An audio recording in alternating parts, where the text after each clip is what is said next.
नमस्कार. एका सदोबाची चित्रकथा या कथेमध्ये सदोबा दिलीपला एक आणा देतात आणि हिंदकेसरी सिनेमा बघायला जा म्हणतात, प्रोत्साहन दिल्यासारखं म्हणतात. जा आणि बघून ये, उद्या मला सांग कसा आहे सिनेमा ते, कारण मी बघून आलो आहे असं म्हणतात. आणि दिलीपला थोडा त्याच्या वडिलांचा म्हणजे भाऊंचा रागच येतो की सदोबा किती चांगले आहेत, मला एक आणा देतात आणि भाऊ देत नाहीत, ह्याचा त्याला मनातून राग येतो. आणि लॉटरी लागल्यासारखा आनंद होतो की आता आपल्याला सिनेमा बघायला मिळणार. आणि शिवाय वडिलांना कळणार नसतं, कारण रविवारचा दिवस दुपारचा शो आणि मग पोरगं कुठं उंडारायला गेलं हे वडिलांना कळणार नसतं. ह्याचा जास्त आनंद असतो आणि सिनेमा बघून आल्यानंतर आनंद गगनात मावेना म्हणजे काय असतं ह्याची अनुभूती दिलीपला येते.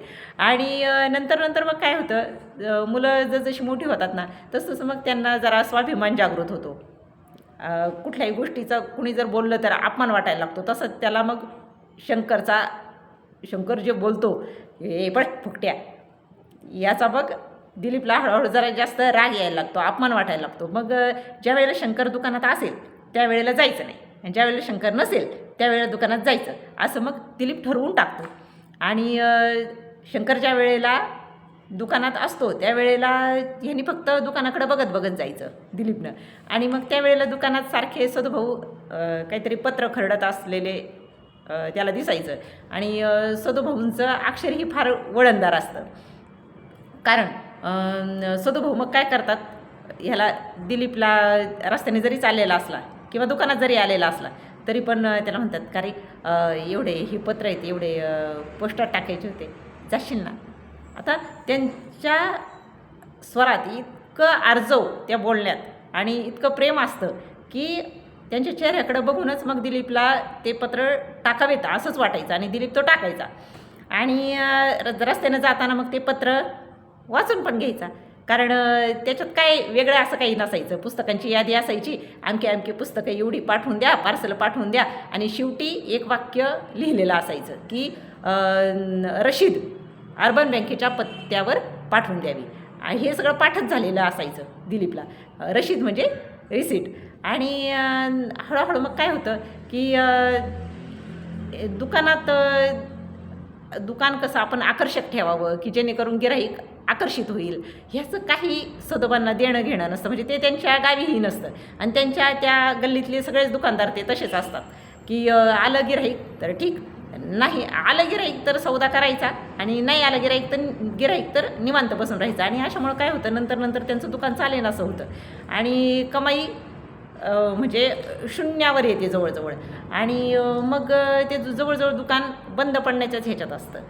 आता मग एक शिर्षीकर मास्तर म्हणून असतात, तर ते शिर्षीकर मास्तर त्यांच्या दुकानात येऊन बसतात नेहमी.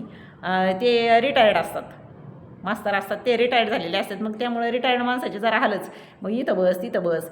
आणि त्यांचं पण मळकं धोतर, मळका सादरा, मळकी टोपी, बिनगुंड्याचा सादरा, अशा पद्धतीचं ते मास्तर असतात. त्यांनाही पैशांची चणचण असते. आणि मग ते जरा पत्रिका वगैरे बघतात, हात बघतात, भविष्य सांगतात. आणि मग ह्यांना आपली एक खोटी आशा सदोबांना की ज्यावेळेला पार्सल सुटत नाही त्यांना ते पार्सल घ्यायला पैसेच भरायला नसतात, रिसिट घ्यायला अर्बन बँकेची. मग ह्यांना हात दाखवायचा शिर्षीकर मास्तरांना, मास्तर बघावं. मग बघा ते मास्तर पण कसे, बघा कसा असतो माणूस. ते ह्यांना विचारतात, सदोबांना विचारतात काय पाहिजे, म्हणजे तात्पुरतं समोरच्याला खुश करायचं ना आपण पण काही पैसे कमवायचे, काय पाहिजे. मग ह्यांनी म्हणावं सदोबांनी की काही नाही, पार्सल आलं आहे, आज सुटेल का. मग त्यांनी म्हणावं आज नाही. मग यांनी आशेने विचारायचं सदोबांनी, मग उद्या. मग त्यांनी काहीतरी आकडेमोड केल्यासारखं करायचं आणि म्हणायचं हां म्हणजे उद्या संध्याकाळपर्यंत सुटेल. आणि मग हे जे भविष्य आहे ते कधी कधी खरं व्हायचं, कधी कधी खोटं व्हायचं, पण हलच सदोबांना म्हणजे इन्कमच राहत नाही. मग बरेच जण त्यांना सल्ला देतात की तुम्ही काय करा आता सदोबा, तुम्ही 1,00,000 तुम्ही रामनाम जप करा. मग ते काय करतात, सकाळ दुपार संध्याकाळ आपलं वहीत खरडतच राहतात, श्रीराम जय राम जय जय राम, श्रीराम जय राम जय जय राम, श्रीराम जय राम जय जय राम. आणि असं करत करत करत करत ना ते वह्या त्यांच्या संपून जातात ते लिहिता लिहिता, पण त्यांची परिस्थिती काय बदलत नाही. आणि मग काही दिवस दिलीप शालेय शिक्षण संपल्यानंतर बाहेरगावी जातो आणि तिथून आल्यानंतर पाहतो तर दुकानात येतो तर म्हणतो, सदोबा वह्या दिसत नाहीत, काय केल्या वह्या? तर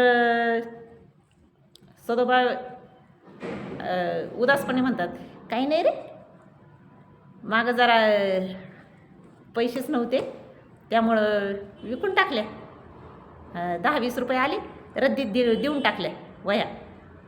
आणि त्याच्यानंतर मग परत काही वर्षांनी ते दिलीप शिक्षकाची नोकरी करतो, शिक्षक बनतो तो.